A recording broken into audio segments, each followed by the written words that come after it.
Winter was slow to leave the tiny town of Port Marie. Freezing temperatures and record snowfalls lingered into mid-March. Sitting in her office, Margot Quade looked outside. She could see the cold beginning to thaw, and the tiniest shoots of new growth breaking the surface of the ground. The new life emerging reminded her that everything had its time. Only a few short months ago, she'd been called to serve her hometown's interfaith congregation as a minister. Finding her place again filled the void left by the end of her military service. Coming home hadn't been as easy as she'd hoped. Warren Nesbitt's murder became another black mark in the town's tragic history.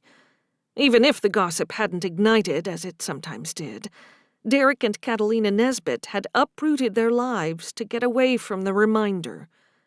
There had been no trial.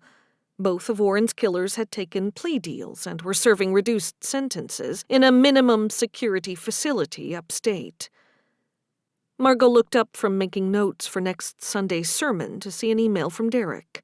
He'd promised to stay in touch despite everything, and he'd stayed true to his word. Just as she was about to open the message, a sharp knock on her office door made her wait. Pedro Sanchez, the new custodian she'd hired, poked his head into the office. He was fresh out of college and eager to do a good day's work. "Sorry to interrupt," he apologized. Margot waved him into the room. "I think I need the distraction. What can I do for you?"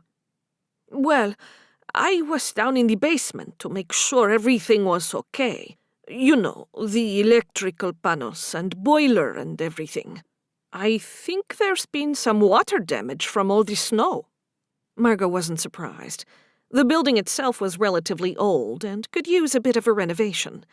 In fact, the combined congregations had agreed to help fund such a project once winter ended. "Let's go take a look." She let him lead the way through the sanctuary and down 2 flights of stairs to the basement. She doubted anyone but the custodian had paid a visit until now. "I noticed a weird smell earlier, too," Pedro said when they arrived at their destination. Margot inhaled, trying to catch a hint of whatever had drawn his attention, but she couldn't pick anything out. Pedro entered first, flicking the light on and casting the small room with a yellow glow. The basement was a cramped room with a pair of support beams in the middle. The electrical panel and boiler were housed along the far left wall.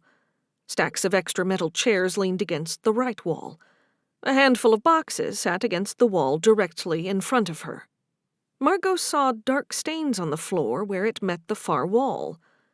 Maybe Pedro was right, and there had been damage from the storms, given the high snowdrifts and poor drainage around the building's foundation.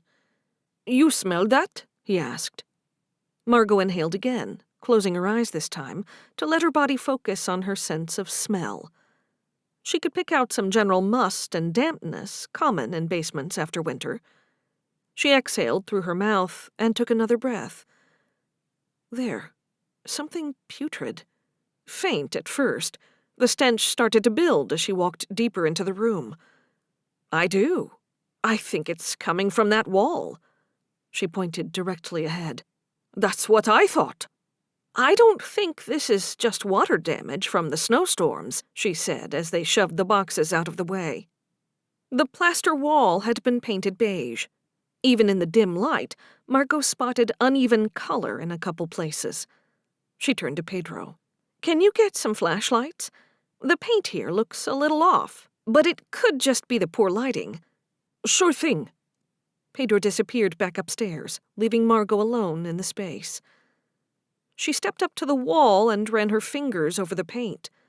Despite the fact some parts looked more faded than other sections, it all felt coarse from the plaster. She tapped her knuckles on part of the wall that appeared newer.